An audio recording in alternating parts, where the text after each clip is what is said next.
ಕಾರ್ಯಕ್ರಮ ಇದೆ. ಇದು ಶಿವಗಿರಿ ಹುಬ್ಳಿ ರಸ್ತೆಯಲ್ಲಿರುವಂಥ ಶಿವಗಿರಿ ಕಾರ್ಯದಲ್ಲಿ ನಡೀತದೆ. ಹಾಗಾಗಿ ನಾವು ದಯವಿಟ್ಟು ಎಲ್ಲರೂ ಬಂದು ಈ ಕಾರ್ಯಕ್ರಮದ ಬಗ್ಗೆ ಜನಜಾಗೃತಿ ಮೂಡಿಸುವ ಕಾರ್ಯಕ್ರಮದ ಬಗ್ಗೆ ನಾವು ಜನರಿಗೆ ಹೆಚ್ಚಿನ ಸಂಖ್ಯೆಯಲ್ಲಿ ನಾವು ಮಾಧ್ಯಮದ ಮುಖಾಂತರ ತಿಳಿಸಬೇಕಂತೇಳಿ ತಮ್ಮಲ್ಲಿ ವಿನಂತಿ ಮಾಡ್ಕೊತಾ ಇದ್ದೀವಿ. ಮುಖ್ಯಮಂತ್ರಿ ಆದಮೇಲೆ ಒಳ ಮೀಸಲಾತಿ ಕೊಡಬೇಕು, ಯಾರಿಗೆ ಅನ್ಯಾಯ ಆಗಬಾರ್ದು ಅಂತೇಳಿ ಮಾಧವ್ ಸ್ವಾಮಿ ಅವರಿಗೆ ಕ್ಯಾಬಿನೆಟ್ ಸಬ್ ಕಮಿಟಿ ಮಾಡಿದ್ರು. ಆ ಕ್ಯಾಬಿನೆಟ್ ಸಬ್ ಕಮಿಟಿಯಲ್ಲಿ ಪ್ರಭು ಚೌಹಾಣ್ ಅವರು ಕೂಡ ಒಬ್ಬ ಸದಸ್ಯರಾಗಿದ್ದರು. ಇವತ್ತು ಮಾಧವ್ ಸ್ವಾಮಿ ಅವರ ಕಮಿಟಿಯಲ್ಲಿ ಸೈಂಟಿಫಿಕ್ ಆಗಿ ಅವ್ರ ತರಾತುರಿಯಲ್ಲಿ ಏನು ನಿರ್ಣಯ ತಗೊಂಡಿಲ್ಲ. ಬಸವರಾಜ ಬೊಮ್ಮಾಯಿ ಅವರು ಎಲ್ಲ ಪಾರ್ಟಿ ಎಲ್ಲ ಸಮುದಾಯದವ್ರಿಗೆ ಕರೆಸಿ 8-10 ಸಲ ಮೀಟಿಂಗ್ ಮಾಡಿ ಮತ್ತೆ ಸೈಂಟಿಫಿಕ್ ಆಗಿ ಹೆಂಗೆ ಮಾಡಬೇಕಿದು 2011ನೇ ಇಸ್ವಿ ಸೆನ್ಸಸ್ ತೊಗೊಂಡು 2011 ಸೆನ್ಸಸ್ ತೊಗೊಂಡು ಒಂದು ಫಾರ್ಮುಲಾ ಮಾಡಿದ್ರು. ಎಲ್ಲರಿಗೂ ಒಪ್ಪುವಂತ ಫಾರ್ಮುಲಾ ಮಾಡಿದ್ರು. 4 ಲಕ್ಷಕ್ಕೆ 1 ಪಾಯಿಂಟ್ ಅಂತ ಹೇಳಿ ಜನಸಂಖ್ಯೆ ನಮ್ಮ ಶೇರ್ ಕೊಟ್ಟರು. 15% 17% ಎಸ್ಸಿಗಳಿಗೆ, ಅದರಲ್ಲಿ right ಕಮ್ಯುನಿಟಿಗೆ, left ಕಮ್ಯುನಿಟಿಗೆ 6, right ಕಮ್ಯುನಿಟಿಗೆ 5.5, Banjara Boi ಕೊಚ್ಚ ಕುರ್ಮ ಅವರಿಗೆ 4.5 ಮತ್ತು ಅಲೆಮಾರಿಗಳಿಗೆ 1%, ಟೋಟಲ್ 17%. ನಮ್ಮ ಸಮುದಾಯಕ್ಕೆ 15ರಿಂದ 17 ಮಾಡಿ 1.5% ನಮ್ಮ ಸಮುದಾಯಕ್ಕೆ ಕೊಟ್ಟರು. ಮತ್ತು ಅದರಲ್ಲಿ ಕ್ಲಾಸಿಫಿಕೇಶನ್ ಮಾಡುವಲ್ಲಿ ಕೂಡ ನಮ್ಮ ಸಮುದಾಯಕ್ಕೆ ಉದ್ದೇಶಪೂರ್ವಕವಾಗಿ ಹಿಂದೆ ಅನ್ಯಾಯ ಮಾಡಿದ್ರು. ಟಚಬಲ್ ಅನ್ಟಚಬಲ್ ಅಂತ ಹೇಳಿ ಕಾನ್ಸ್ಟಿಟ್ಯೂಷನ್ ಇಲ್ಲ, ಅದು ಸದಾಶಿವ ಆಯೋಗದಲ್ಲಿ ಹಾಕಿ ನಮಗೆ ಅನ್ಯಾಯ ಮಾಡಿದ್ರು. ಅದನ್ನು ನಮ್ಮ ಬಸವರಾಜ ಬೊಮ್ಮಾಯಿ ಅವರು ಸರಿಪಡಿಸಿ ಟಚಬಲ್ ಅನ್ಟಚಬಲ್ ಕ್ಯಾಟಗರಿ ತೆಗೆದು ಗ್ರೂಪ್ 1, 2, 3, 4 ಮಾಡಿದ್ರು. ಆಮೇಲೆ ಮಹತ್ವದ ಇವತ್ತು ಎಲ್ಲ ನಾಯಕರಿಗೆ, ಇಲ್ಲೆಲ್ಲ ಪ್ರಮುಖ ನಾಯಕರು ನೀವೆಲ್ಲ ಇದ್ದೀರಿ. ನಾನು ಇನ್ನೊಂದು ವಿಷಯ ಶೇರ್ ಮಾಡಬೇಕಾಗ್ತದೆ. ಕೆಲವು ಸಮುದಾಯದವರು ಬಂಜಾರ ಬೋವಿ ಕೊಚ್ಚೋ ಕುರ್ಮ ಕಮ್ಯುನಿಟಿಗೆ SCಯಿಂದ ತೆಗಿಬೇಕಂತ ಹೇಳಿ ಮಹೇಂದ್ರ ಮಿತ್ರ ಅಂತೇಳಿ ರಾಯಚೂರದವರು ಸುಪ್ರೀಂ ಕೋರ್ಟಿಗೆ ಹೋಗಿದ್ರು. ಸುಪ್ರೀಂ ಕೋರ್ಟ್ ಅದನ್ನು ಅವರು ನೋಡಿ ಒಂದು ಡಿಸಿಷನ್ ತಗೊಂಡು ಆ ಲೆಟರನ್ನು SC ಕಮಿಷನ್ ಡೆಲ್ಲಿಗೆ ಕಳೆದ್ರು.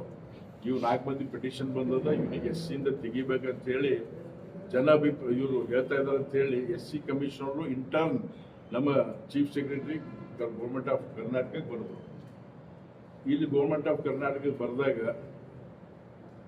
ಕೂಲಂಕುಷವಾಗಿ ಅಧ್ಯಯನ ಮಾಡಿ, ಅಷ್ಟಿಷ್ಟಲ್ಲ 100 ವರ್ಷದ ಇತಿಹಾಸ, ಮೈಸೂರು ರಾಜರು ಹಿಡಿದು ಡಿಪ್ರೆಸ್ ಕ್ಲಾಸ್ ಅಂತ ಹೇಳಿ ಪ್ರೀ ಇಂಡಿಪೆಂಡೆಂಟ್ ಟೈಮಲ್ಲಿ ಬಂಜಾರ ಸಮುದಾಯಕ್ಕೆ SC, ಗೋವಿ ಸಮುದಾಯ SC, ಆದಿ ದ್ರಾವಿಡ, ಆದಿ ಕರ್ನಾಟಕ 6 ಸಮುದಾಯಗಳನ್ನು SCಯಲ್ಲಿ ಹಾಕಿ ಅದನ್ನು ಡೆಲ್ಲಿ ಕಳಿಸಿ ಅಪ್ರೋಚ್ ತಗೊಂಡಿದ್ರು. ಇವೆಲ್ಲ ಈಗ SC ಸಮುದಾಯಕ್ಕೆ ಇವೆಲ್ಲ ಸ್ಟಡಿ ಮಾಡಿ ಹಿಂದೆ ಯಾರೂ ಧೈರ್ಯ ಮಾಡಿರಲಿಲ್ಲ. ಯಾವ ಸರ್ಕಾರ, ಕಾಂಗ್ರೆಸ್ ಸರ್ಕಾರ ಏನಿತ್ತಂದ್ರೆ, ಕಾಂಗ್ರೆಸ್ ಸರ್ಕಾರದ ಉದ್ದೇಶ ಒಂದೇ ಅಂದ್ರೆ ಈ ಸಮುದಾಯಗಳು ಗೊಂದಲದಲ್ಲಿ ಇರಬೇಕು, ಟೆನ್ಷನ್ ಅಲ್ಲಿ ಇರಬೇಕು, ದಿನ ಟೆನ್ಷನ್ ಜೀವನ ನಡೆಸಬೇಕಂತ ಹೇಳಿ ಅದು ಸದಾಶಿವ ಆಯೋಗ ಬಗ್ಗೆ ಯಾವುದು ನಿರ್ಣಯ ತಗೊಂಡಿರಲಿಲ್ಲ. ನಮ್ಮ ಸಮುದಾಯದ ಮೇಲೆ ತೂಗುಗತಿಯಾಗಿತ್ತು. ಪ್ರತಿಯೊಬ್ಬರಿಗೆ ಇದು ಟೆನ್ಷನ್ ಇತ್ತು. ನಾವು ಕೂಡ 10-15 ವರ್ಷದಿಂದ ಹೋರಾಟ ಮಾಡಿದ್ದೀವಿ. ಆ ಸದಾಶಿವ ಆಯೋಗ ಮತ್ತು ಈ ದಿಲ್ಲಿಯಿಂದ ಲೆಟರ್ ಬಂದಿತ್ತು, ಕೂಲಂಕುಷ ಅಧ್ಯಯನ ಮಾಡಿ ಕ್ಯಾಬಿನೆಟ್ ಅಲ್ಲಿ ತೀರ್ಮಾನ ಮಾಡಿ ಇಂಗ್ಲಿಷ್ ಸ್ಟ್ರಾಂಗ್ ವರ್ಡಿಂಗ್ ಅವ್ರನ್ನ ಫೈಲಲ್ಲಿ ಕೊಟ್ಕೊಡ. ಆ ಕ್ಯಾಬಿನೆಟ್ ನೋಟ್ ಕಳಿಸಿ ಇವತ್ತು ಚೀಫ್ ಸೆಕ್ರೆಟರಿ ಅವರು ಕರ್ನಾಟಕ ಡೆಲ್ಲಿ ಸರ್ಕಾರ ಕಮಿಷನ್ ಬರೆದಿ these 4 community are very backward, ಇನ್ನೂ ಆರ್ಥಿಕ, ಸಾಮಾಜಿಕ, ಶೈಕ್ಷಣಿಕವಾಗಿ ಹಿಂದುಳಿದವ, ಇವರಿಗೆ ರಿಸರ್ವೇಷನ್ ಅಗತ್ಯ ಇದೆ, SCಯಿಂದ ತೆಗೆಯೋದು ನಮ್ದು ವಿಚಾರ ಇಲ್ಲ, ಇನ್ನು ಕಂಟಿನ್ಯೂ ಮಾಡ್ಬೇಕಂತೇಳಿ ಬೋಲ್ಡ್ ಆಗಿ ಇವತ್ತು ಬಸವರಾಜ ಬೊಮ್ಮಾಯಿಯವ್ರಿಗೆ ನಾವು ಎಲ್ಲರೂ ಧನ್ಯವಾದ ಹೇಳ್ಬೇಕಾದ್ರೆ ಬೋಲ್ಡ್ ಆಗಿ ರಿಪ್ಲೈ ಕೊಟ್ಟರು SC. ಆಮೇಲೆ ಇನ್ನೊಂದು ಸದಾಶಿವ ಆಯೋಗ ಏನೇನು ತೂಗಗತಿ ಇತ್ತು ಅದರಲ್ಲಿ ಏನು ಇಂಪಾರ್ಟೆಂಟ್ ಮಟೀರಿಯಲ್ ತಗೊಂಡೆ, ಅಲ್ಲಿ ಏನು ಬೇಕಾಗಿದ್ದ ತಗೊಂಡೆ. ಇವತ್ತು ನಾನು ಮುಂದೆ ನಮ್ಮ ಮಾಧವ ಸ್ವಾಮಿ ರಿಪೋರ್ಟಲ್ಲಿ ಸೇರಿಸಿ ಸದಾಶಿವ ಆಯೋಗ ರಿಜೆಕ್ಟ್ ಮಾಡ್ತು, ನಮಗೆ SCಯಿಂದ ತೆಗೆಯಲ್ಲ ಅಂತ ಹೇಳಿದ್ರು. ಟಚಬಲ್ ಅನ್ಟಚಬಲ್ ವರ್ಡ್ ತೆಗೆದು ನಮಗೆ ಬೊಮ್ಮಾಯಿ ಸರ್ಕಾರ, ಭಾರತೀಯ ಜನತಾ ಪಾರ್ಟಿ ಸರ್ಕಾರ ನಮ್ಮ ಸಮಾಜಕ್ಕೆ ನ್ಯಾಯ ಕೊಟ್ಟಿತ್ತು. ಇದನ್ನ ಸ್ವಲ್ಪ ಟೈಮಿಂಗ್ ಏನಾಯ್ತು ಅಂತಂದ್ರೆ ಎಲೆಕ್ಷನ್ 2023 ಮಾರ್ಚ್ ತಿಂಗಳಲ್ಲಿ ಡಿಸಿಷನ್ ತಗೊಂಡು, ಇದು ಬಹಳ ಒಳ್ಳೆ ನಿರ್ಣಯ ಆಗಿತ್ತು. ಇವತ್ತು ನಮ್ಮ ಸಮುದಾಯಗಳಿಗೆ ಬಹಳ ಒಳ್ಳೆ ನಿರ್ಣಯ ಆಗಿತ್ತು. ಆದರೆ ಕಾಂಗ್ರೆಸ್ ಪಾರ್ಟಿಯವರು ಇಲ್ಲಿ ಲೀಡರ್ಗಳೇ, ಕಾಂಗ್ರೆಸ್ ಗುಲ್ಬರ್ಗ ನಮ್ಮ ಬಿಜಾಪುರ ಜಿಲ್ಲಾದ ಲೀಡರ್ಗಳು, ಅವ್ರ ಹೆಸರು ಹೇಳಂದ್ರೆ ಹೇಳ್ತೀನಿ ನಾನು, ಒಂದು ಪ್ರೈವೇಟ್ ಕಂಪ್ನಿ ಮಾಡ್ಕೊಂಡು ತಾಂಡಗಳಿಗೆ ಕನ್ಫ್ಯೂಷನ್ ಕ್ರಿಯೇಟ್ ಮಾಡಿದ್ರು. ನಿಮಗೆ ಎಸ್ಸಿಯಿಂದ ತೆಗಿತಾರೆ, ಎಸ್ಸಿಯಿಂದ ತೆಗಿತಾರೆ, ಎಸ್ಸಿಯಿಂದ ತೆಗಿತಾರೆ, ಎಸ್ಸಿಯಿಂದ ತೆಗಿತಾರೆ ಅಂತೇಳಿ ಒಂದು ಸ್ಲೋಗನ್ ಹೇಳಿದ್ರು, ಬಿಜೆಪಿ ಹಟಾವ್ ತಾಂಡ ಬಚಾವ್ ಅಂತ ಹೇಳಿ. ಪ್ರಭು ಚವ್ಹಾಣ್ ಅವ್ರದ್ದು, ನಮ್ಮದು, ನಾ MP ಆಗಿದೆ, ಎಲ್ಲರೂ ನಮ್ದು, ನಮ್ಮ ಫೋಟೋ ಮೇಲೆ ಚಪ್ಪಲಿ ಹೂವಿನ ಹಾಕಿ ಹಾರ ಹಾಕಿ ನಮ್ಮ ರೋಡ್ ಮೇಲೆ ಅವಮಾನ ಮಾಡಿದ್ರು. ಪ್ರಜಾಪ್ರಭು ಎಕ್ಸೆಪ್ಟ್ ಮಾಡ್ತೀವಿ, ಯಾಕಂದ್ರೆ ಎಲೆಕ್ಷನ್ ಪೀರಿಯಡ್ ಅಲ್ಲಿ ನಮ್ಮ ಕೆಲಸ ನಾವು ಬಿಸಿ ಇದ್ದೀವಿ. ಇಂಥ ದೊಡ್ಡ ಕನ್ಫ್ಯೂಷನ್ ಕ್ರಿಯೇಟ್ ಮಾಡಿ ಇವತ್ತು ಕಾಂಗ್ರೆಸ್ ಸರ್ಕಾರ ಇಲ್ಲಿ ಬರ್ಬೇಕಂತಂದ್ರೆ ನಮ್ಮ ಬಂಜಾರ ಸಮುದಾಯದವರು ಬಹಳಷ್ಟು ಜನ ಇವತ್ತು ಕಾಂಗ್ರೆಸ್ ವೋಟ್ ಹಾಕಿದ್ರು ಅವಾಗ. ಈಗ ಕಾಂಗ್ರೆಸ್ ಸರ್ಕಾರ ಬಂದ ಮೇಲೆ ಇಲ್ಲಿ 3 ವರ್ಷ ಆಯ್ತು. ನಿಮಗೆ ಗೊತ್ತದ, ಕಾಂಗ್ರೆಸ್ ಇತಿಹಾಸದಲ್ಲಿ, ಈ ಕರ್ನಾಟಕದ ಇತಿಹಾಸದಲ್ಲಿ ಯಾವುದೇ ಕ್ಯಾಬಿನೆಟ್ ಇದ್ರು ಬಂಜಾರ ಸಮುದಾಯದವರು ಒಬ್ಬರಾದ್ರೂ ಇರ್ಬೇಕು. ಈ ಬಿಜಾಪುರ ಕ್ಷೇತ್ರದಿಂದ KT ರಾಠೋಡ್ ಅಂತ ಹೇಳಿ ನಮ್ಮ ಪ್ರಧಾನರಾಗಬೇಕು. ಅವರಿಗೆ KPCI ಪ್ರೆಸಿಡೆಂಟ್ ಮಾಡಿದ್ರು, ಸೋಷಿಯಲ್ ವೆಲ್ಫೇರ್ ಮಿನಿಸ್ಟರ್ ಮಾಡಿದ್ರು, ನಮ್ಮ ಪ್ರಭು ಚವ್ಹಾಣ್ ಅವರು ಮಂತ್ರಿ ಆಗಿದ್ರು, ರೇವನಾಯಕ್ ಅವರು ಮಂತ್ರಿ ಆಗಿದ್ರು, ಎಲ್ಲರ ಮಂತ್ರಿ, ಎಲ್ಲ ಕ್ಯಾಬಿನೆಟ್ ಮಂತ್ರಿಗಳಿದ್ರು. ಆದ್ರೆ ಈ ಕಾಂಗ್ರೆಸ್ ಸರ್ಕಾರ ಉದ್ದೇಶಪೂರ್ವಕವಾಗಿ ನಮ್ಮ ಕರ್ನಾಟಕದಲ್ಲಿ ಒಂದು ಮಂತ್ರಿ ಕೊಟ್ಟಿಲ್ಲ. ಇಲ್ಲಿ ಒಂದೇ ಅಷ್ಟೇ ಅಲ್ಲ, ತೆಲಂಗಾಣಲ್ಲೂ ಕೂಡ ನಮ್ಮ ಬಂಜಾರದ ಸಮುದಾಯ ಓಟ್ ತಗೊಂಡು ಕಾಂಗ್ರೆಸ್ ಪಾರ್ಟಿ ಅಲ್ಲಿ ಗೌರ್ಮೆಂಟ್ ಆಗಿದೆ, ಅಲ್ಲೂ ಒಂದು ನಮಗೆ ಮಂತ್ರಿ ಕೊಟ್ಟಿಲ್ಲ. ಆದ್ರೆ ಈ ಕಾಂಗ್ರೆಸ್ ಸರ್ಕಾರ ನಮ್ಮ ಬಂಜಾರ ಸಮುದಾಯದ ಪರ್ಚಾಪುರ ಗೋವಿ ಸಮಾಜದ ವಿರೋಧಿ ಆಗಿದೆ ಅಂತ ಹೇಳ್ಬೇಕಾಗ್ತದೆ. ಇವತ್ತು ಅದು ಒಂದು ವಿಷಯ. ಈಗ ನಾಗಮೋಹನ್ ನಮ್ಮ ಇವರು ಮಾಧವಸ್ವಾಮಿ ರಿಪೋರ್ಟಲ್ಲಿ ಅದನ್ನ ಇಂಪ್ಲಿಮೆಂಟ್ ಮಾಡಬೇಕು ಅಂತೇಳಿ ಬೊಮ್ಮಾಯಿ ಅವರು ಕೂಡ ಆರ್ಡರ್ ಮಾಡಿ 17% ಪರ್ಸೆಂಟೇಜ್ ಪ್ರಕಾರ ಅಡ್ಮಿಷನ್ಗಳು, ಎಂಪ್ಲಾಯ್ಮೆಂಟ್ಗಳು, ಬೆನಿಫಿಟ್ಗಳು ಕೊಡ್ತಾ ಇದ್ರು. 1 ಆಗಸ್ಟ್ 2024 ಇಸ್ವಿ ಸುಪ್ರೀಂ ಕೋರ್ಟ್ ಜಡ್ಜ್ಮೆಂಟ್ ಬಂದ ಮೇಲೆ ಇಂಟರ್ನಲ್ ರಿಸರ್ವೇಷನ್ ಬಗ್ಗೆ ಸಿದ್ದರಾಮಯ್ಯ ಅವರು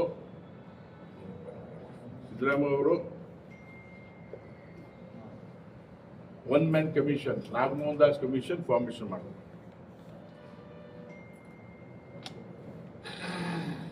Nagamohan Das one man commission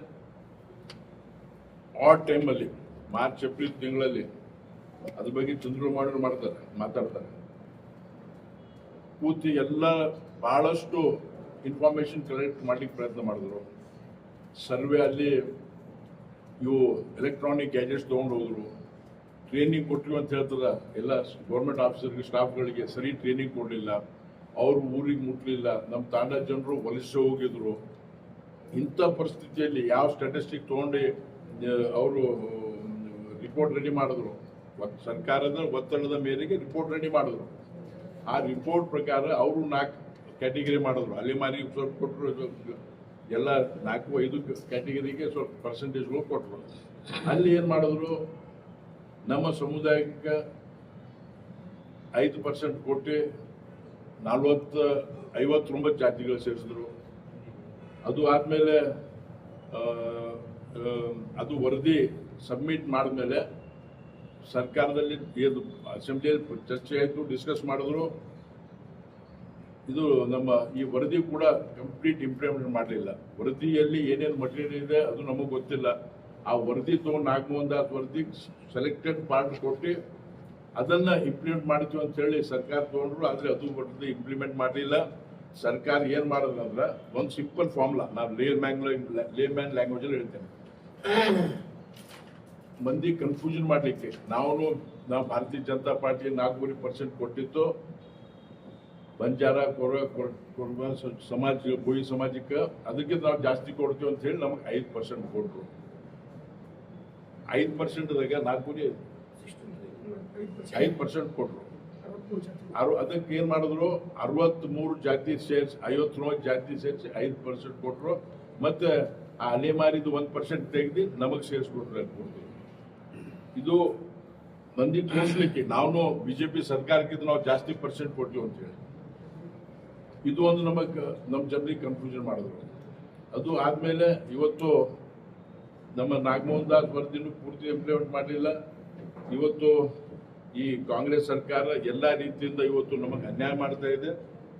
ಇದರ ಬಗ್ಗೆ ದಿಕ್ಸೂಚಿ ಭಾರತೀಯ ಜನತಾ ಪಾರ್ಟಿ ನಮ್ದು ಕಾರ್ಯಕ್ರಮ ಮಾಡಿವಿ. ನಾವು ಪ್ರತಿ ಕರ್ನಾಟಕದ ಎಲ್ಲಾ ರಾಜ್ಯಗಳಿಗೆ ಹೋಗಿ ನಾವು ಸ್ವಲ್ಪ ಅವೇರ್ನೆಸ್ ಜನರಿಗೆ ವಸ್ತುಸ್ಥಿತಿ ಹೇಳಿ. ಇನ್ನ ಎಲೆಕ್ಷನ್ ಬಹಳ ದೂರ ಅದ. ನಾವು ಕಾಂಗ್ರೆಸ್ ಪಾರ್ಟಿಯವರು ಎಲೆಕ್ಷನ್ ಬಂದಾಗ ಸ್ವಲ್ಪ ಪ್ಯಾಕೇಜ್ ತಗೊಂಡು ಜನರಿಗೆ ಕಳಿಸಿ ಮಾರ್ಕೆಟಿಂಗ್ ಏಜೆಂಟ್ ಕಳಿಸಿ ಕನ್ಫ್ಯೂಷನ್ ಮಾಡೋದಿಲ್ಲ. ನಾವು ಜನರಿಗೆ ವಸ್ತುಸ್ಥಿತಿ ಹೇಳಿ ನಮಗೆ ಅನ್ಯಾಯ ಆಗ್ಯದ, ಇದು ಸರಿಪಡಿಸ್ಬೇಕಂತ ಹೇಳಿ ನಾವು ಸರ್ಕಾರಕ್ಕೆ ಒತ್ತಾಯ ಮಾಡ್ತೀವಿ. ಇವತ್ತು ನಾವು ಬೆಳಿಗ್ಗೆ ಪೇಪರಲ್ಲಿ ನೋಡಿದೀವಿ. ನಾವು ಗೋವಿ ಸಮಾಜದ ಗುರುಗಳು, ಶ್ರೀಗಳು, ಅರವಿಂದ್ ಲಿಂಬಾಳಿಯವರು ಮತ್ತು ಎಲ್ಲ ಪಾರ್ಟಿ ನಾಯಕರು DK ಶಿವಕುಮಾರ್ ಅವರಿಗೆ ಹೋಗಿ ಇದು ತಪ್ಪಾಗಿದೆ ವರದಿ, ಇದು ಸರಿಪಡಿಸಬೇಕಂತ ಹೋಗಿ ವಿನಂತಿ ಮಾಡಿದ್ದಾರೆ. ನಾವು ಅದೇ ರೀತಿ ನಾವು ಚರ್ಚೆ ಮಾಡಿ ಏನ್ ಮಾಡ್ಬೇಕಂತ ವಿಚಾರ ಮಾಡ್ತೀವಿ. ಅದಕ್ಕೆ ತಮ್ಮ ಮುಖಾಂತರ ತಮ್ಮ ಮೀಡಿಯಾದವರು ಇದನ್ನು ಚೆನ್ನಾಗಿ, ಯಾಕಂದ್ರೆ ಬಿಜಾಪುರಕ್ಕೆ ಮೋಸ್ಟ್ ಎಫೆಕ್ಟೆಡ್ ಏರಿಯಾ ನಮ್ಗಂದ್ರೆ ಬಿಜಾಪುರದಾಗ ಬಹಳಷ್ಟು ತಪ್ಪು ಮಾಹಿತಿಗಳು ನಮ್ಮಲ್ಲಿ ಎಲ್ಲ ಇನ್ಫಾರ್ಮೇಶನ್ಗಳು ಯಾರಿಗೆ ಬೇಕಾದ್ರೆ ನಾವು ಎಲ್ಲ ಇನ್ಫಾರ್ಮೇಶನ್ ಕೊಡ್ತೀವಿ. ಅದಕ್ಕೆ ನಾವು ಇವತ್ತು ಕಾಂಗ್ರೆಸ್ ಸರ್ಕಾರ ವಿರುದ್ಧ ನಾವು ಕಾಂಗ್ರೆಸ್ ಸರ್ಕಾರ ನಮ್ಗೆ ಏನು ಅನ್ಯಾಯ ಮಾಡೋದು ಅದರ ಬಗ್ಗೆ ನಾವು ಮಾತಾಡಲಿಕ್ಕೆ ಬಂದೇವೆ. ಧನ್ಯವಾದಗಳು. ಅವರು ಇನ್ನೂವರೆಗೆ ಅವ್ರು ಸಬ್ಮಿಟ್ ಮಾಡಿದ್ದು ಔಟ್ ಮಾಡಿದ್ರು. ಎಷ್ಟು ಮನೆಗೆ ಹೋಗ್ಯಾರ, ಹೆಂಗೆ ಹೋಗ್ಯಾರ, ಏನು ಡಾಟಾ ಅದಾವ, ಅವರು ಕೇವಲ 2 ವರ್ಷದ ಡಾಟಾ ತಗೊಂಡು 2022ನೇ 21 ಇಸ್ವಿ ತಗೊಂಡು ಇವತ್ತು ನಮ್ಮ ಸಮುದಾಯಕ್ಕೆ ಅನ್ಯಾಯ ಮಾಡಿ.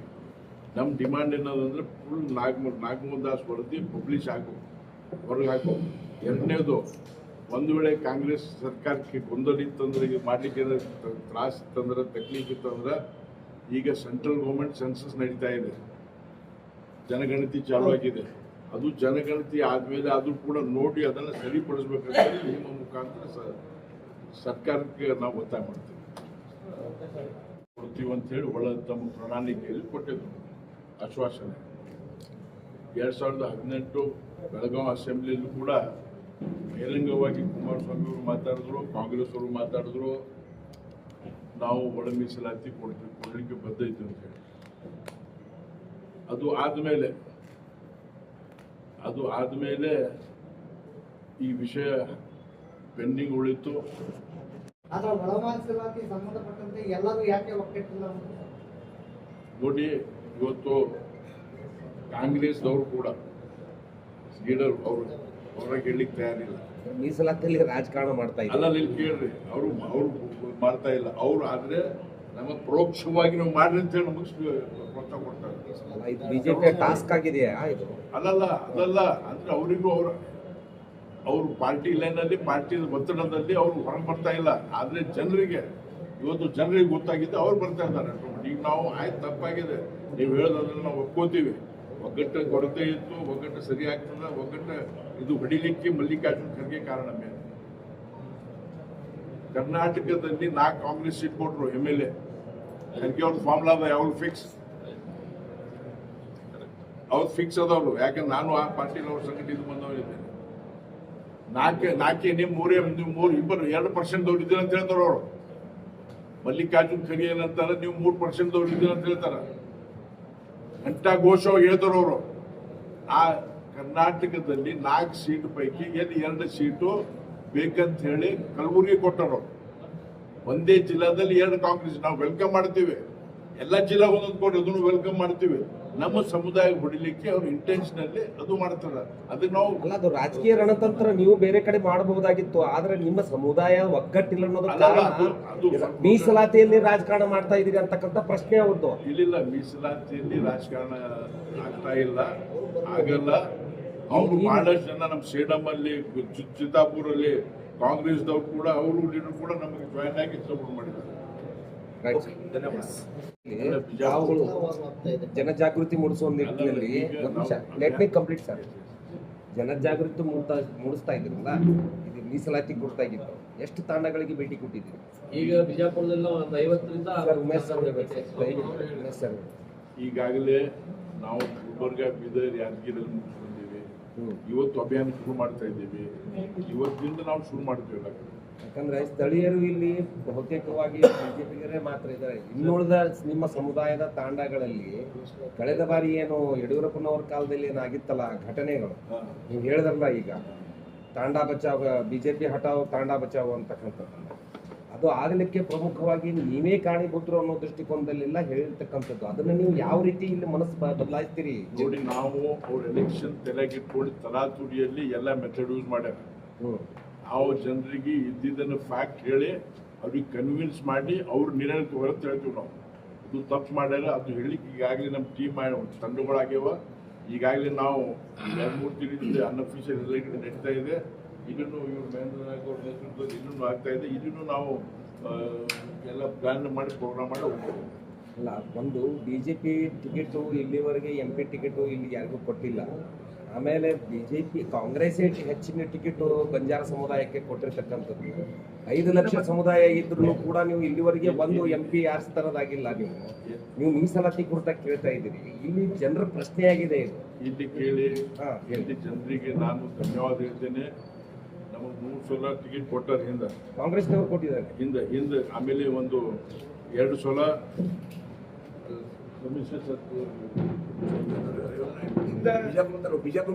ಅದೇ ಬಿಜಾಪುರ ಒಂದು ಕಾರ್ಯಕ್ರಮ, ಒಂದು JDS ಕೊಟ್ಟಾರ. ಇಲ್ಲಿ ಇನ್ನು ಮೇಲೆ ಕಾಂಗ್ರೆಸ್ದವರು ನಮಗೆ ಇಲ್ಲಿ ಕೊಡಲ್ಲ. ಬಿಜೆಪಿಯವರು 100% ನಮ್ಮ ಕಡೆ, ನಮ್ಮ ಕರ್ನಾಟಕದಲ್ಲಿ 1 ಅಥವಾ 2 ಸೀಟ್ ಕೊಡ್ತಾರೆ ಯಾವಾಗಲೂ. ಅಲ್ಲಿ ಇಲ್ಲಿ ಅಂತಿಲ್ಲ. ಅಲ್ಲಿ ಸಿಚುವೇಶನ್ ನೋಡಿ, ಪೊಲಿಟಿಕಲ್ ಕಂಡೀಷನ್ ನೋಡಿ. ನಾವು ಲಾಸ್ಟ್ ಟೈಮ್ ಹೇಳಿದ್ದೀವಿ, ಬರೀ ಗುಲ್ಬರ್ಗ ಅಲ್ಲ, ನೀವು ಬೇಕಾದಲ್ಲಿ ಕೊಡ್ರಿ, ಚಿತ್ರದುರ್ಗದಲ್ಲಿ ಕೊಡ್ರಿ, ಬಿಜಾಪುರದಲ್ಲಿ ಕೊಡ್ರಿ, ಗುಲ್ಬರ್ಗದಲ್ಲಿ ಕೊಡ್ರಿ ಅಂತ ಹೇಳಿದೀವಿ ನಾವು. ಅದರಲ್ಲಿ ನಮ್ಮಲ್ಲಿ ಏನು ಡಿಫ್ರೆನ್ಸಸ್ ಇಲ್ಲ. ನಮಗೆ 1 ಅಥವಾ 2 ಟಿಕೆಟ್ ಕೊಡ್ಬೇಕಂತೇಳಿ ಮುಂದೂ ಒತ್ತಾಯ ಮಾಡ್ತೀವಿ. 2 ಟಿಕೆಟ್ 100% ತಗೊಳ್ತೀವಿ. ಇನ್ನೊಂದು, ಕಳೆದ ವಿಧಾನಸೌಧದಲ್ಲಿ ಭಾರತೀಯ ಜನತಾ ಪಾರ್ಟಿಯವರು 11 ಜನ ನಮ್ಮ ಸಮುದಾಯ ಟಿಕೆಟ್ ಕೊಟ್ಟಿದ್ದಾರೆ. ಕಾಂಗ್ರೆಸ್ ಇಂದ ಕೊಟ್ಟಿರೋದು 5 ಚುನಾವಣೆಯಲ್ಲಿ 23ರಲ್ಲಿ. ಹಾಗಾಗಿ ಭಾರತೀಯ ಜನತಾ ಪಾರ್ಟಿ ನಮ್ಮ ಸಮುದಾಯ ಜೊತೆಯಲ್ಲಿದೆ. ಎಲ್ಲಿನೂ ಸಹಿತ ಬಿಟ್ಕೊಡುವಂತ ಪ್ರಶ್ನೆ ಇಲ್ಲ. 2017-23 ತೋರಿಸಿದೆಯಲ್ಲ ಸರ್, 23ರಲ್ಲಿ ನಾವು ಮಾಡಿದ್ದೇವೆ ತೋರಿಸಿದೆಯಲ್ಲ ನಿಮಗೆ. ಅಲ್ಲ ಸರ್, ನಾವು 11 ಜನ ನಾವು ಟಿಕೆಟ್ ಕೊಟ್ಟಿದ್ದು. 11 ಜನರಲ್ಲಿ ನಾವು 5 ಜನ ಇದ್ದೀವಿ. ಭಾರತೀಯ ಜನತಾ ಭಾರತೀಯ ಜನತಾ ಪಾರ್ಟಿಯಿಂದ ಇಡೀ ಕರ್ನಾಟಕದಲ್ಲಿ 11 ವಿಧಾನಸಭಾ ಟಿಕೆಟ್ಗಳನ್ನ ಭಾರತೀಯ ಜನತಾ ಪಕ್ಷ ಕೊಟ್ಟಿದೆ. ಭಾರತೀಯ ಜನತಾ ಪಕ್ಷ ಇಲ್ಲಿನೂ ನಾವು ಆಕಾಂಕ್ಷಿದ್ದೀವಿ. ಹಾಗಂತೇಳಿ ನಾವು ಕೊಡ್ಲೇಬೇಕಂತೇನಿಲ್ಲ. ಪಕ್ಷದ ಏನ್ ನಿರ್ಧಾರ ಇರ್ತದ ಆ ಸರ್ವೆಗಳ ಮುಖಾಂತರ ನಮ್ಮ ಪಾರ್ಟಿದ ಕೊಟ್ಟಿದ್ದಾರೆ ಬೇರೆದವರಿಗೆ ಅಷ್ಟೇ. ಇದು ಸಮುದಾಯದ ಪರವಾಗಿ ಮಾತಾಡ್ತಿದ್ರೆ ನೀವು ಪಕ್ಷದ ನಿರ್ಧಾರಗಳೇ ತಪ್ಪಾಗಿದ್ದಾವೆ ಎಷ್ಟೋ ಸಲ. ಎಲ್ಲಿ ಕೊಟ್ಟಿದ್ದಾರೆ ಹೇಳಿ? ನಿಮ್ಮ ಹತ್ರ, ನಿಮ್ಮ ಸಮುದಾಯದ ಹತ್ತಿರ ಒಗ್ಗಟ್ಟಿಲ್ಲದೆ ಇರುವುದ ಕಾರಣಕ್ಕಾಗಿ ಈ ಸಮುದಾಯ ಹಿಂದೆ ಬಿದ್ದಿದೆ. ಇವತ್ತು ಗೋಳೆ ಹೋಗಿರ್ತಕ್ಕಂಥ ಸಮಸ್ಯೆನ ಯಾವ ರೀತಿ ಸಾಲ್ವ್ ಮಾಡಿದಿರಿ ನೀವು? ಕೇಂದ್ರ ಸರ್ಕಾರದಿಂದ ಆಗಿರ್ತಕ್ಕಂಥ ಏನ್ ಪ್ಯಾಕೇಜ್ ತಂದಿದ್ದೀರಿ ನೀವು ಬಂಜಾರ ಸಮುದಾಯಕ್ಕೆ? ಆಯ್ತು, ನೀವು ಭಾಳ ಒಳ್ಳೆ ಕ್ವಶನ್ ಕೇಳಿ ಸರ್. ಇಲ್ಲಿ ಕೇಳ್ರಿ, ನೀವು ಇದನ್ನು ಪಬ್ಲಿಷ್ ಮಾಡ್ರಿ ಅಥವಾ ತಿಳ್ಕೊಳ್ರಿ ಹೇಳಿ.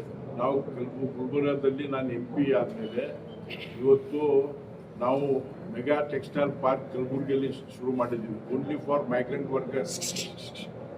ಇಲ್ಲಿ ಕೇಳ್ರಿ, ಭಾಳ ಇಂಪಾರ್ಟೆಂಟ್ ವಿಷಯ ಹೇಳ್ತೀನಿ ನಾನು. 1 lakh direct employment, 2 lakh indirect employment. ಜೋರ್ಗಿ, ಇವನ್ ನಮ್ಮ ಜೋರ್ಗಿ ಫರ್ಸಾಬಾದ್ ಹತ್ರ ಆಗ್ತಾ ಇದೆ. ಇದರಲ್ಲಿ ಈಗಾಗಲೇ ಮೊದಲು ಈ ಕಾಂಗ್ರೆಸ್ದವ್ರು ಹೆಂಗೆ ರಾಜಕೀಯ ಮಾಡ್ತಾರಂತಂದ್ರೆ, ನಾನು ನಮ್ಮ MP ನನ್ನ ಅಗೇನೆಸ್ಟ್ ಒಂದು ನ್ಯಾರೇಟಿವ್ ಫಿಕ್ಸ್ ಮಾಡಿದ್ರು. ಉಮೇಶ್ ಈ MP ಏನು ಮಾಡಿಲ್ಲ ಅಂತ ಹೇಳಿ ನಿನ್ನೆ ಪತ್ರಿಕೆಯಲ್ಲಿ, ನಿನ್ನೆ ಕ್ಯಾಬಿನೆಟಲ್ಲಿ ಪ್ರಿಯಾಂಕ್ ಖರ್ಗೆ ಹೇಳ್ತಾರ, ಪ್ರಧಾನಮಂತ್ರಿಯವ್ರದ್ದು ಮೆಗಾ ಟೆಕ್ಸ್ಟೈಲ್ ಪಾರ್ಕ್ ನಾವು ಮಾಡ್ಲಿಕ್ಕೆ ಡೆವಲಪ್ ಮಾಡ್ತೀವಿ. ಅದರಲ್ಲಿ 1 lakh direct employment, 2 lakh indirect employment ಅಂತೇಳಿ ಪ್ರಿಯಾಂಕ್ ಖರ್ಗೆ ತಮ್ಮ ಬಾಯಿಂದ ಹೇಳ್ತಾ ಇದ್ದಾರೆ. ಮೊದಲು ಎಲೆಕ್ಷನ್ ಅಲ್ಲಿ ಒಂದು ಕಲ್ಲು ಹಾಕಿಲ್ಲ, ಸುಳ್ಳು ಬರೀ ಸುಳ್ಳು ಹೇಳಿ ಜನರಿಗೆ ಹುಚ್ಚು ಮಾಡಿ ಇದು ಮಾಡ್ತಾ ಇದ್ದಾರೆ. ನಾವು ಇವತ್ತು ಹೈಯೆಸ್ಟ್ ನಾವು ಇದು ಮಾಡ್ತಾ ಇದ್ದೀವಿ ನಮ್ಮ ಜನರಿಗೆ ರಿಹ್ಯಾಬಿಲಿಟೇಟ್ ಮಾಡಲಿಕ್ಕೆ. ಆ 1 ಲಕ್ಷ ಮೈಗ್ರೆಂಟ್ ಲೇಬರ್, ಅದರಲ್ಲಿ 90% ಮೈಗ್ರೆಂಟ್ ಲೇಬರ್ ಮಾಡ್ಬೇಕಂತೇಳಿ ನಾವು ಭಾಳ ಒಳ್ಳೆ ಪಾರ್ಕ್, ಭಾರತದಲ್ಲಿ 7 ಮೆಗಾ ಟೆಕ್ಸ್ಟೈಲ್ ಪಾರ್ಕ್ ಆಗಿದ್ದು. ಅದರಲ್ಲಿ ನಮ್ಮ ಕರ್ನಾಟಕದಲ್ಲಿ ಕಲಬುರಗಿಯಲ್ಲಿ ಒಂದಾಗಿದೆ, ಬಿಜಾಪುರಲ್ಲೂ ಟ್ರೈ ಮಾಡ್ತಾ ಇದ್ದಾರೆ. ಮುಂದೆ ಇದನ್ನು ಇನ್ನೊಂದು ಪಾರ್ಕ್ ಆಗಿದೆ. ಧನ್ಯವಾದಗಳು. ನಾವು ಪ್ರಾರಂಭ ಮಾಡಿದ್ವಿ. 27 ತಾರೀಕೆ ಕಲಬುರಗಿನಲ್ಲಿ, ಆಮೇಲೆ 29 ಬೀದರು, 30 ತಾರೀಕು ಯಾದಗಿರು, 4 ತಾರೀಕು ಬಿಜಾಪುರ್ನಲ್ಲಿ ಆಗ್ತಾ ಇದೆ. ಈ ಪ್ರೆಸ್ ಮೀಟ್ಗೆ ಎಲ್ಲ ನಮ್ಮ ಮೀಡಿಯಾಗೆ ಸ್ವಾಗತ. ವೇದಿಕೆ ಮೇಲೆ ಎಲ್ಲ ನಮ್ಮ ಚಂದ್ರು ನಮ್ಮಾನಿ, ಡಾಕ್ಟರ್ ಉಮೇಶ್ ಯಾದವ್, ನಮ್ಮ ನಾಯಕರು. ನಾನು ರಿಪೀಟ್ ಮಾಡಕ್ ಹೋಗಲ್ಲ. ಯಾವ ತರ ನಮ್ದ ಈ 3 ವರ್ಷ ಕಾಂಗ್ರೆಸ್ ಸರ್ಕಾರ ಬಂದ ಮೇಲೆ ನಮ್ಮ ಸಮಾಜಕ್ಕೆ, ಬಂಜಾರ ಬೋಯಿ ಕುರ್ಮಾ ಕುರ್ ಸಮಾಜಕ್ಕೆ ಯಾವ ತರ ಅನ್ಯಾಯ ಆಗಿದೆ.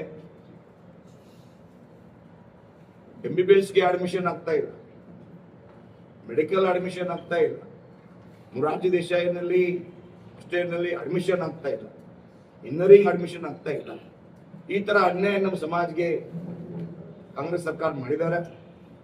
ಅವ್ರ ವಿರುದ್ಧವಾಗಿ ನಾನು ಹೋರಾಟ ಮಾಡಬೇಕು ಈ ತೀರ್ಮಾನ ಮಾಡಿ ಈ ಹೋರಾಟ ಸಜ್ಜೆ ಮಾಡಿದ್ದೀನಿ.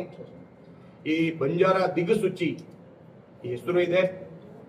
ಆಮೇಲೆ ನಮ್ಮ ಡಾಕ್ಟರ್ ಹೇಳ್ತಾರ ಒಳ ಮೀಸಲಾತಿ ಯಾವ ತರ ನಮ್ಮ ಸಮಾಜದಲ್ಲಿ ಗೊಂದಲ ಸರ್ಕಾರ ಮಾಡಿಬಿಟ್ಟಾರ.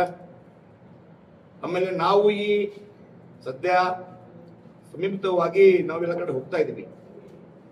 ಸರ್ಕಾರಕ್ಕೆ ತಮ್ಮ ಮುಖಾಂತರ ವಿನಂತಿ ಮಾಡ್ತಾ ಇದ್ದೀನಿ, ಅಲ್ಟಿಮೇಟ್ ಕೊಡ್ತಾ ಇದ್ದೀನಿ. 2 ತಿಂಗಳಿನಲ್ಲಿ ಯಾವ ತರ ತಾವು ನಮ್ಮ ಮೋಸ ಮಾಡ್ತಾ ಇದ್ದೀರಿ, ಧೋಕಾ ಮಾಡಿರಿ, ಪುನರ್ವಿಚಾರ ಆಗಬೇಕು, ಪುನರ್ ಪರಿಶೀಲನೆ ಆಗಬೇಕು. ಇಲ್ಲ ಅಂದ್ರೆ ಈ ಹೋರಾಟ ಉಗ್ರ ಹೋರಾಟ ಸ್ವರೂಪ ಇರುತ್ತೆ. ಉಗ್ರನಲ್ಲಿ ಹೋರಾಟ ಮಾಡಕ್ಕೆ ನಾವು ಸಜ್ಜೆ ಇದ್ದೀವಿ.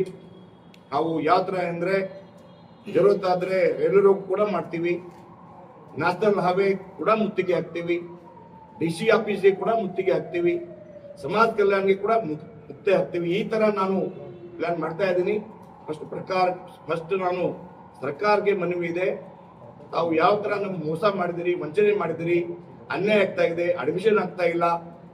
ಯಾವ ತರ 3 ವರ್ಷ ಮುಂಚೆ ಇತ್ತು, ಈಗೊಂದು ಬಹಳ ವ್ಯತ್ಯಾಸ ಆಗಿದೆ. 2022-23ರಲ್ಲಿ ಏನ್ ನಮ್ದು ಮೊರಾರ್ಜಿ ದೇಸಾಯಿ ಅಡ್ಮಿಷನ್ ಆಗ್ತಾ ಇತ್ತು, ಮೆಡಿಕಲ್ ಸೀಟ್ ಆಗ್ತಾ ಇತ್ತು, ಈಗೊಂದು ಆಗ್ತಾ ಇಲ್ಲ. ಬೇಕಂತ ತಾವು ನಮ್ಗೆ ತಾರತಮ್ಯ ಮಾಡ್ತಾ ಇದ್ರಿ, ತಾವು ಸರಿಪಡಿಸ್ಬೇಕು. ಇಲ್ಲ ಅಂದ್ರೆ ಮುಂದಿನ ಸಮಯದಲ್ಲಿ ನಾನು ಬಹಳ ದೊಡ್ಡ ಪ್ರಮಾಣದಲ್ಲಿ ಹೋರಾಟ, ಆಮೇಲೆ ಈ ಎಲ್ರಿಗೂ ಮಾಡ್ತೀವಿ. ಆಮೇಲೆ ಜೋರ್ತಾದ್ರೆ ಮಂತ್ರಿ ಘೆರಾವ್ ಕೂಡ ಮಾಡ್ಲಿಕ್ಕೆ ನಾವು ಪ್ರಯತ್ನ ಮಾಡ್ತೀವಿ. ಮುಂದೆ ನಾನು ಚಂದ್ರೂರು ಮನೆ ಕೊಡ್ತೀನಿ. ಜನತಾ ಪಾರ್ಟಿ ಬಿಜಾಪುರ ಜಿಲ್ಲೆಯಲ್ಲಿ ಇವತ್ತು ದಿಕ್ಸೂಚಿ ಬಂಜಾರ ವತಿಯಿಂದ ಇವತ್ತು ಪತ್ರಿಕಾಗೋಷ್ಠಿಯನ್ನು ಕರೆದಿದ್ದೀವಿ.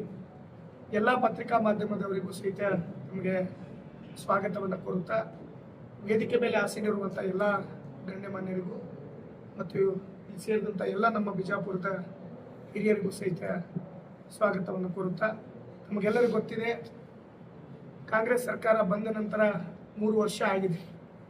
3 ವರ್ಷದಿಂದ ಯಾವ ಒಂದು ಸಮಾಜಕ್ಕೂ, ನಾನು ಪರಿಶಿಷ್ಟ ಜಾತಿ ಪರಿಶಿಷ್ಟ ಪಂಗಡ ಅಂತ ಮಾತ್ರ ಹೇಳೋದಿಲ್ಲ, ಎಲ್ಲ ಸಮಾಜಕ್ಕೂ ಒಂದಲ್ಲ ಒಂದು ರೀತಿಯಿಂದ ಕಾಂಗ್ರೆಸ್ ಸರ್ಕಾರ ಅನ್ಯಾಯವನ್ನು ಮಾಡ್ತಾ ಇದೆ.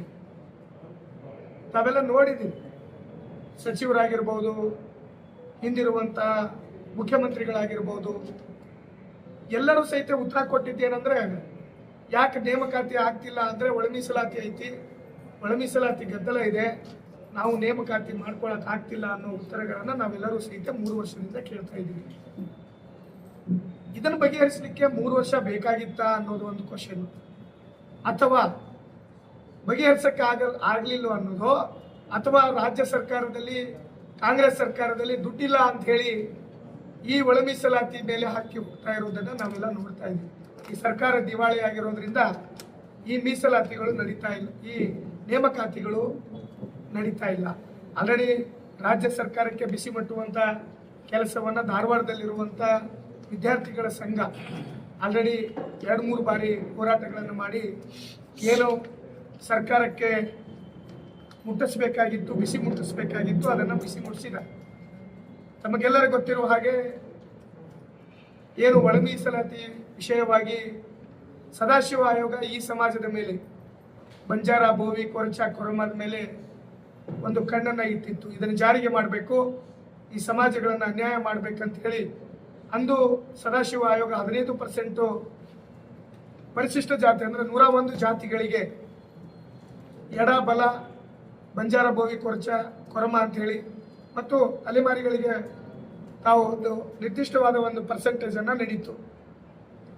ಅಂದು ಸದಾಶಿವದಲ್ಲಿ ಲೆಫ್ಟ್ ಅವರಿಗೆ 6%, ರೈಟ್ ಅವರಿಗೆ 5%, ನಮ್ಮ 4 ಸಮಾಜನ ಒಳಗೊಂಡಂತೆ 3% ನೀಡಿತ್ತು.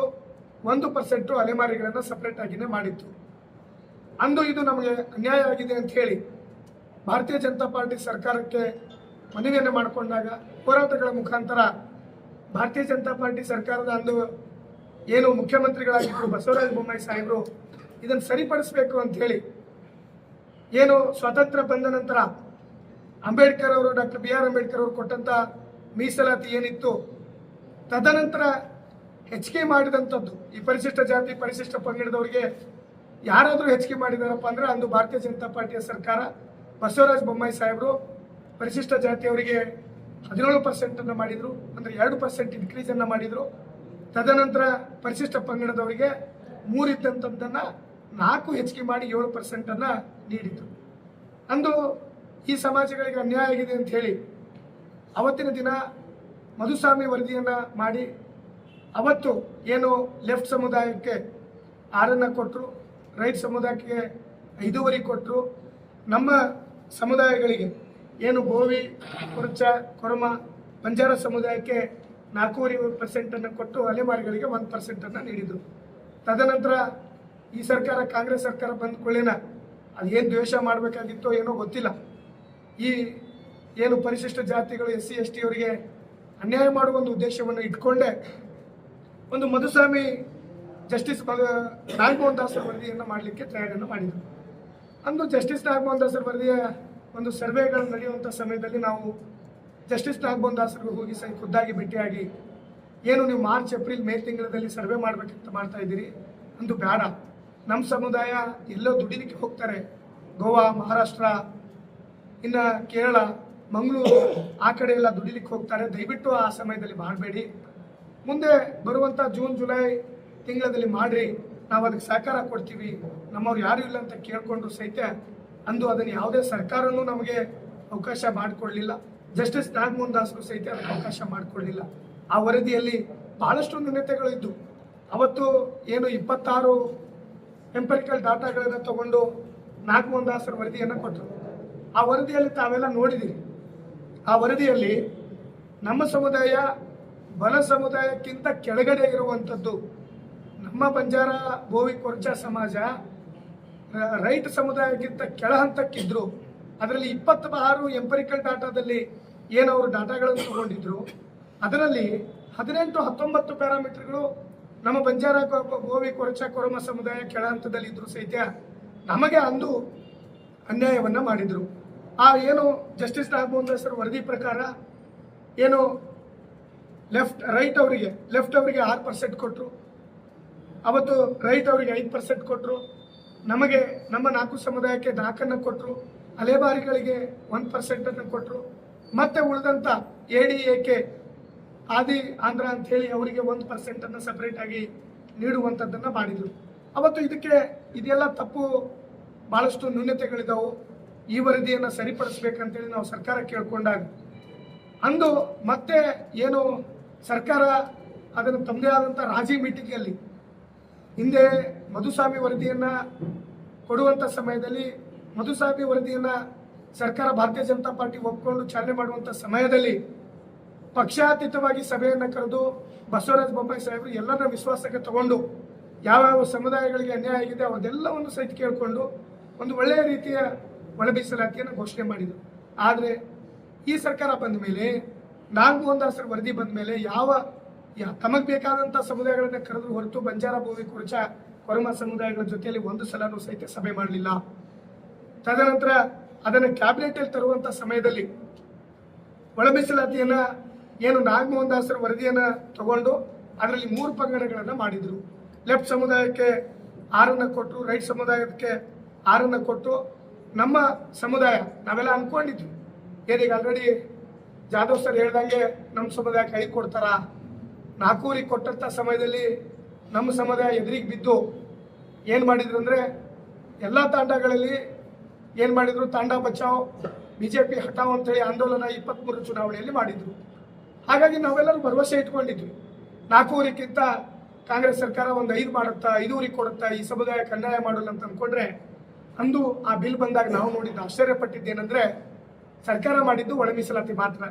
ಆದರೆ ಲೆಫ್ಟ್ ರೈಟ್ ಕೊಟ್ಟು ನಮ್ಮ ಸಮುದಾಯಕ್ಕೆ ಒಳ ಮೀಸಲಾತಿಯಲ್ಲಿ ಇನ್ನೊಂದು ಒಳ ಮೀಸಲಾತಿಯನ್ನು ಜಾರಿಗೆ ಮಾಡಿದ್ರು. ಅವತ್ತಿನ ದಿನ ಅತ್ಯಂತ ದುಃಖದ ಒಂದು ದಿನ, ಅಂದು ಮನ್ನಣೆ ಮಾಡಿದ ದಿನ ಅದೊಂದು ಕರಾಳ ದಿನ ಆಗಿತ್ತು ನಮ್ಮ ಸಮುದಾಯಕ್ಕೆ. ಹೇಗೆ ಆ ಕರಾಳ ದಿನ ಅಂದರೆ, ಏನು 5% ಕೊಟ್ಟಿದ್ರು ಅಂತೇನು ಹೇಳಿದರು, ಅದರಲ್ಲಿ ಉಳಿದಂಥ ಅಲೆಮಾರಿಗಳು 59 ಜಾತಿಗಳನ್ನು ನಮ್ಮ ಜೊತೆಯಲ್ಲಿ ಸೇರಿ, ಅಂದರೆ 59 ಪ್ಲಸ್ 4 ಜಾತಿ 63 ಜಾತಿಗಳನ್ನು ಸೇರಿ 5% ನೀಡಿದರು. 5% ನೀಡಿದಾಗ ಒಳ ಮೀಸಲಾತಿಯಲ್ಲಿ ಮತ್ತೊಂದು ಒಳ ಮೀಸಲಾತಿಯನ್ನು ಜಾರಿಗೆ ಮಾಡಿದರು. ಈ 5%ಅಲ್ಲಿ 1%ಅನ್ನು ಮೊದಲನೇ ಆದ್ಯತೆ ಅಲೆಮಾರಿಗಳಿಗೆ ಕೊಡುವಂಥ ಪ್ರಯತ್ನವನ್ನು ಸರ್ಕಾರ ಮಾಡ್ತು. ಆ ಮೊದಲನೇ ಆದ್ಯತೆಯನ್ನು ಕೊಟ್ಟು ನಮ್ಮ ಸಮುದಾಯಕ್ಕೆ ಅನ್ಯಾಯನ ಮಾಡ್ತು. ಹಾಗಿದ್ರೆ ಲೆಫ್ಟ್ ರೈಟಲ್ಲೇ ಒಳ ಮೀಸಲಾತಿ ಮಾಡ್ಬೋದಿತ್ತು, ಇನ್ನೊಂದು ಒಳ ಮೀಸಲಾತಿ. ಲೆಫ್ಟ್ ರೈಟಲ್ಲಿನೂ ಯಾವುದೇ ಥರ ಹಿಂದುಳಿದಿರುವಂಥ ಸಮುದಾಯಗಳು ಇಲ್ವಾ? ಬೇರೆ ಬಹಳಷ್ಟು ಸಮುದಾಯಗಳು ಲೆಫ್ಟ್ ರೈಟಲ್ಲೂ ಇದೆ. ಆದರೆ ಯಾಕೆ ಈ ನಮ್ಮ ಸಮುದಾಯಕ್ಕೆ, ನಮ್ಮ ಕೆಟಗರಿಗಳಿಗೆ ಮೋಸ ಮಾಡುವಂಥ ಒಂದು ಉದ್ದೇಶವನ್ನು ಇಟ್ಕೊಂಡು, ತುಳಿಬೇಕಂತ ಉದ್ದೇಶವನ್ನು ಇಟ್ಕೊಂಡು ಒಳ ಮೀಸಲಾತಿಯಲ್ಲಿ ಇನ್ನೊಂದು ಒಳ ಮೀಸಲಾತಿಯನ್ನು ಜಾರಿಗೆ ಮಾಡೋ ಮುಖಾಂತರ ಈ ಸಮುದಾಯಕ್ಕೆ ಅನ್ಯಾಯ ಮಾಡಿದರು. ಅಂದು 2 ಸಲ ಏನು ಬಸವರಾಜ ಬೊಮ್ಮಾಯಿ ಸಾಹೇಬರು 17% ಏರಿಸಿ ನಮ್ಮ ಸಮುದಾಯಕ್ಕೆ 2% ಇನ್ಕ್ರೀಸ್ ಮಾಡಿದರು. ಸಡನ್ ಆಗಿ ಕ್ಯಾಬಿನೆಟಲ್ಲಿ ತೊಗೊಂಡ್ಬಂದು, ಇಲ್ಲ 50% ದಾಟುವಂಗಿಲ್ಲ, ಹಾಗಾಗಿ ನಾವು ಪರಿಶಿಷ್ಟ ಜಾತಿ ಪರಿಶಿಷ್ಟ ಪಂಗಡಕ್ಕೆ ನೀಡಿರುವಂಥ ಮೀಸಲಾತಿಯನ್ನು ನಾವು ಕೊಡೋಕ್ಕಾಗಲ್ಲ, ಹೆಚ್ಚಿಗೆ ಮಾಡಿರುವಂಥದ್ದು ಕೊಡೋಕ್ಕಾಗಲ್ಲ ಅಂಥೇಳಿ ಮತ್ತೆ ತಮ್ಮ ಕ್ಯಾಬಿನೆಟಲ್ಲಿ ಏನು ಲೆಫ್ಟಕ್ಕೆ 5.25 ಕೊಟ್ಟರು, ರೈಟ್ ಸಮುದಾಯಕ್ಕೆ 5.25 ಕೊಟ್ಟರು. ಇನ್ನು ಉಳಿದ ಅಂದರೆ ನಮ್ಮ 59 ಪ್ಲಸ್ 4 ಸಮುದಾಯಕ್ಕೆ 4.5% ಕೊಟ್ಟರು. ಈ 4.5%ಅಲ್ಲಿ 1% ಅಲೆಮಾರಿಗಳಿಗೆ ಮೊದಲನೇ ಆದ್ಯತೆ ಅಂದರೆ ಸ್ಟಾರ್ ರೂಪದಲ್ಲಿ ಅವರಿಗೆ 1% ಕೊಟ್ಟು, ಮತ್ತೆ ಉಳಿದಿರುವಂಥ 3.5%ಅಲ್ಲಿ ಈ 63 ಜಾತಿಗಳನ್ನು ಓಡಿಸುವಂಥ ಕೆಲಸವನ್ನು ಮಾಡಿದ್ದಾರೆ. ಹಾಗಾಗಿ ಈ ಸಮುದಾಯಗಳಿಗೆ ಇವತ್ತು ಬೇಕಂತಲೇ ಅನ್ಯಾಯ ಮಾಡಬೇಕು ಅಂತ ದೃಷ್ಟಿಯಿಂದ ಇವತ್ತೇನೋ ಸದಾಶಿವದಲ್ಲಿ ಅಟ್ಲೀಸ್ಟ್ 3% ಸಿಕ್ಕಿತ್ತು. ಇವತ್ತು ಈ 4 ಊರಿಯಲ್ಲಿ 1% ಹೋದರೆ 3 ಊರಿ, ಅದರಲ್ಲಿ ಮತ್ತೆ ನಾವೆಲ್ಲ ಕೂಡ್ಕೊಂಡಿವಿ ಅಂದರೆ 1% ಹೋದರೆ 2% ಸಹಿತ ನಮಗೆ ಸಿಗದೇ ಇರುವಂಥ ಪರಿಸ್ಥಿತಿಯಲ್ಲಿ ಇವತ್ತು ನಿರ್ಮಾಣ ಆಗಿದೆ. ಹಾಗಾಗಿ ಈ ಸರ್ಕಾರ ಈ ಸಮುದಾಯಗಳಿಗೆ ಅನ್ಯಾಯ ಮಾಡಿರುವಂಥದ್ದು ಎಷ್ಟರ ಮಟ್ಟಿಗೆ ಸರಿ, ಇದನ್ನು ಸರಿಪಡಿಸಬೇಕು. ಇಲ್ಲಪ್ಪ ಅಂದರೆ ಮುಂದಿನ ಚುನಾವಣೆಯಲ್ಲಿ, ನಾಳೆ ಏನು 28ರ ಚುನಾವಣೆಯಲ್ಲಿ ಏನು ಕಾಂಗ್ರೆಸ್ ಸರ್ಕಾರ ಈ ಸಮುದಾಯಗಳಿಗೆ ಸುಳ್ಳನ್ನು ಹೇಳಿ ಅವತ್ತು ಜಾತಿಯಿಂದ ನಿಮಗೆ ಒಳ ಮೀಸಲಾತಿ ಇದು ಮೀಸಲಾತಿಯಿಂದ ತೆಗೆದಿದ್ದಾರೆ ಅಂತೇಳಿ ಸುಳ್ಳನ್ನು ಹೇಳಿದ್ರು. ನಾಳೆ ಬರುವಂಥ ಚುನಾವಣೆಯಲ್ಲಿ ಇದೇ ಸಮುದಾಯ ಕಾಂಗ್ರೆಸ್ ಸರ್ಕಾರಕ್ಕೆ ಪಾಠವನ್ನು ಕಲಿಸ್ತದ. ತಾಂಡಾ ಬಚಾವ್ ಕಾಂಗ್ರೆಸ್ ಹಟಾವ್ ಅನ್ನೋ ಒಂದು ಸ್ಲೋಗನನ್ನು ಹಿಡ್ಕೊಂಡು ಮುಂದಿನ ಚುನಾವಣೆಯಲ್ಲಿ ಎಲ್ಲ ತಾಂಡಗಳನ್ನು ಸಹಿತ ಕಾಂಗ್ರೆಸ್ ಹೋಗದೇ ಇರುವಾಗ ಈ ಸಮುದಾಯನ ನಿಲ್ತದ. ನಾವು ಇವತ್ತಿಗೂ ಸಹಿತ ಅವರಿಗೆ ಎಚ್ಚರಿಕೆಯನ್ನು ನೀಡ್ತಾ ಇದ್ದೀವಿ, ನಾವು ಅವ್ರಿಗೆ ಮನವಿನೂ ಮಾಡ್ತೀವಿ. ನಾಳೆ ಏನು ಆಗಸ್ಟಲ್ಲಿ ಬೆಂಗಳೂರಲ್ಲಿ ನಡೆಯುವಂಥ ಸೆಷನ್ನಲ್ಲಿ ಆದರೂ ಸಹಿತ ಈ ಸಮುದಾಯನ ಕರೆದು ಏನು ಅನ್ಯಾಯ ಆಗಿದೆ ಅದನ್ನು ಸರಿಪಡಿಸುವಂಥ ಕೆಲಸವನ್ನು ಮಾಡಬೇಕಾಗಿದೆ. ಇವತ್ತು ಇದು ಒಂದೇ ಅಲ್ಲ, ಬೇರೆ ಬೇರೆ ರೀತಿಯಲ್ಲಿ ಸಮುದಾಯಕ್ಕೆ ಅನ್ಯಾಯ ಆಗ್ತಾ ಇದೆ, ಇದನ್ನು ಸರಿಪಡಿಸುವ ಕೆಲಸ ಮಾಡಬೇಕು. ಇಲ್ಲಪ್ಪ ಅಂದರೆ ಮುಂದಿನ ದಿನಮಾನದಲ್ಲಿ ಕಾಂಗ್ರೆಸ್ ಹಟಾವೋ ತಾಂಡ ಬಚಾವೋ ಅನ್ನೋ ಸ್ಲೋಗನನ್ನು ಪ್ರಾರಂಭ ಮಾಡ್ತದೆ. ಇವತ್ತು ಇದನ್ನು ನಾವು ಇವತ್ತು ಯಾಕಂದರೆ ಈ ನಮ್ಮ ಸಮುದಾಯಕ್ಕೆ ಈ ಕಾಂಗ್ರೆಸ್ಸಿನಿಂದ ಏನು ನಮಗೆ ಅನ್ಯಾಯ ಆಗಿದೆ ಅನ್ನೋದನ್ನು ಜನಜಾಗೃತಿ ಮೂಡಿಸಲಿಕ್ಕೆ, ವಿಶೇಷವಾಗಿ ನಮ್ಮ ಸಮುದಾಯಕ್ಕೆ ಜನಜಾಗೃತಿ ಮೂಡಿಸುವ ಒಂದು ದೃಷ್ಟಿಯನ್ನು ಇಟ್ಕೊಂಡು ಇವತ್ತು ನಾವು ಬಂದಿದ್ದೀವಿ. ಇದನ್ನು ನಮ್ಮೆಲ್ಲ ಮಾಧ್ಯಮ ಮಿತ್ರರು ಇವತ್ತು ಆ ಕಾರ್ಯಕ್ರಮ ನಡೆಯುವಂಥ ಸಂದರ್ಭದಲ್ಲಿಯೂ ಸಹಿತ ತಾವು ಭಾಗವಹಿಸಬೇಕು. ತಾವು ಸಹಿತ ನಮ್ಮ ಪರವಾಗಿ ಭಾಳಷ್ಟು ಬಾರಿ ತಾವೆಲ್ಲ ಬಿತ್ತನೆ ಈ ಒಂದು ಸಮುದಾಯದ ಕೂಗನ್ನು ಇಡೀ ರಾಜ್ಯಕ್ಕೆ ಸಹಿತ ನೀವು ತಿಳಿಸಿದ್ದೀರಿ. ಇವತ್ತಿನ ದಿನಾನು ಸಹಿತ ತಾವು ಮಾಧ್ಯಮದ ಮುಖಾಂತರ ಈ ರಾಜ್ಯದ ಸರ್ಕಾರಕ್ಕೆ ಕಿವಿಗೆ ಮುಟ್ಟಿಸುವಂಥ ಕೆಲಸವನ್ನು ತಾವು ಮಾಧ್ಯಮದವರು ಮಾಡಬೇಕಂತೇಳಿ ವಿನಂತಿಯನ್ನು ಮಾಡಿ ನಾನು 2 ಮಾತನ್ನು ಮುಗಿಸ್ತೀನಿ. ಅಂದ್ರೆ ಮೇನ್ ಕಾರಣ ಅವರ ಷಡ್ಯಂತ್ರ ರಚಿಸಿ ಇವತ್ತು ನಮ್ಮ ಸಮುದಾಯಕ್ಕೆ ಮೀಸಲಾತಿ ಅನ್ಯಾಯ ಆಗದಂತ ಹೇಳಿ ತಾಂಡದಲ್ಲಿ ಅಪಪ್ರಚಾರ ಮಾಡಿ 4.5% ಕೊಡ್ತಾ ಇದೆ ಬಿಜೆಪಿ ಅಂತ ಹೇಳಿ ಅಪಪ್ರಚಾರ ಮಾಡಿ ಇವತ್ತು ಅದು ಸರ್ಕಾರಕ್ಕೆ ಬಂದಿದ್ದು. ನಮ್ಮ ಸಮುದಾಯ ಯಾವಾಗಲೂ ಒಗ್ಗಟ್ಟಿರುವ ಸಮುದಾಯ. ಅವರು ಬಂದ ಮೇಲೂ ಏನೋ ಎಲ್ಲರೂ ಹೋಪ್ ಇತ್ತು ಬಂಜಾರ ಸಮುದಾಯದವರಿಗೆ ಇವ್ರು ಏನ್ರೆ ಹೆಚ್ಚಿಗೆ ಮಾಡ್ತಾರ ಮೀಸಲಾತಿಯಲ್ಲಿ. ಬಿಜೆಪಿ 4 ಬಾರಿ ಮಾಡಿದ್ರೆ ಇವರು 6 ಬಾರಿ ಮಾಡ್ತಾರೆ ಹೋಪ್ ಇತ್ತು. ಆ ಹೋಪ್ ಅನ್ನು ಇವರು ನಿರಾಶೆ ಮಾಡಿಬಿಟ್ಟಿದ್ದಾರೆ. ಮತ್ತೊಂದು ನಿರಾಶೆ ಏನಪ್ಪಾ ಅಂತಂದ್ರೆ ಇವತ್ತು ಇವರು ನಮ್ಮ ಸಮುದಾಯಕ್ಕೆ ಯಾವುದೇ ಕಾರಣಕ್ಕೆ ಮಿನಿಸ್ಟ್ರಿ ಕೊಟ್ಟಿಲ್ಲ. ನಿರಂತರವಾಗಿ ನಮ್ಮ ಸಮುದಾಯಕ್ಕೆ ಡಿಕ್ಲೈನ್ ಮಾಡ್ತಾ ಇದ್ದಾರೆ. ಇವ್ರಿಗೆ ಗೊತ್ತಿದೆ ನಾವು ಅವ್ರು ಗೆದ್ದಿದ್ದ ಕಾರಣ ಬಂದಿರೋದು ಗೊತ್ತಿದ್ರು ಸಹ ಡಿಕ್ಲೇರ್ ಮಾಡ್ತಾ ಇದ್ದಾರೆ. ಅದಕ್ಕಾಗಿ ಇವತ್ತು ಎಲ್ಲ ಕಡೆಯಿಂದ ಎಲ್ಲ ತಾಂಡಗಳಿಂದ ಎಲ್ಲ ಊರುಗಳಿಂದ ನಮ್ಮ ಎಲ್ಲ ಸ್ಟೂಡೆಂಟ್ಗಳು ಯುವಕರು ನಾಯಕ್ ಡಾವ್ ಕಾರ್ಬಾರಿಗಳು ಎಲ್ಲರೂ ಕಲಿತು ಇವತ್ತು ಎಲ್ಲರೂ ಒಂದು ನಿರ್ಣಯ ತಗೋತಾ ಇದ್ದಾರೆ. ಕಾಂಗ್ರೆಸ್ ಹಟಾವ್ ತಾಂಡ ಬಚಾವ್ ಅಂತ ಹೇಳಿ ನಿರ್ಣಯ ತಗೋತಾ ಇದ್ದಾರೆ. ಮುಂದೆ ಬರುವ ದಿನಗಳಲ್ಲಿ ಯಾವ ಥರ ಹೋದ್ ಸಾರಿ ಕಾಂಗ್ರೆಸ್ಗೆ ಖಾಲಿ ಓನ್ಲಿ ಒಂದು ಸಮುದಾಯ ಅನ್ಯಾಯ ಆಗುತ್ತೆ ಕೆಲಸಿದರು ಅದರ 10 ಪಟ್ಟು ಹೆಚ್ಚಿಗೆ ಓಟದಿಂದ ನಮ್ಮ ಸಮುದಾಯ ಒಂದು ಸೈಡ್ ಈ ಸರ್ತಿ ಬಿಜೆಪಿಗೆ ಜಯ ಮಾಡ್ತಾರೆ. ಮೇನ್ ಕಾರಣ ಯಾರು ಅಂದ್ರೆ ನಮ್ಮ AICC ಅಧ್ಯಕ್ಷರಾದ ಮಲ್ಲಿಕಾರ್ಜುನ್ ಖರ್ಗೆ ಅವರು. ಈ ಮಾತು ಯಾಕೆ ಕೇಳ್ತಾ ಇದ್ದೀನಪ್ಪ ಅಂತಂದ್ರೆ ಇದಕ್ಕಿಂತ ಮೊದಲು ಕಾಂಗ್ರೆಸ್ ಸರ್ಕಾರ ಬಂದಾಗ ಯಾರ್ಗ ಅವರು ಕ್ಯಾಬಿನೆಟ್ ಅಲ್ಲಿ ಕೊಟ್ಟಿದ್ರು ಮಿನಿಸ್ಟ್ರಿಗಳು. ಯಾವಾಗ್ಲಿಂತ ಇವರು AICC ಅಧ್ಯಕ್ಷರಾದ್ರು ಅವಾಗ್ಲಿಂತ ಹಿಡಿದು ಕರ್ನಾಟಕದಲ್ಲಿ ಕ್ಯಾಬಿನೆಟ್ ಅಲ್ಲಿ ಕೊಟ್ಟಿದ್ದಾರೆ, ತೆಲಂಗಾಣದಲ್ಲಿ ಇವರು ಕ್ಯಾಬಿನೆಟ್ ಅಲ್ಲಿ ಒಬ್ಬರಿಗೆ ಕೊಟ್ಟಿದ್ದಾರೆ. ಇವತ್ತು ಇಡೀ ನಮ್ಮ ಸಮುದಾಯಕ್ಕೆ ಬಹಳ ಕೀಳ ಮಟ್ಟಿಗೆ ನೋಡ್ತಾ ಇದ್ದಾರೆ.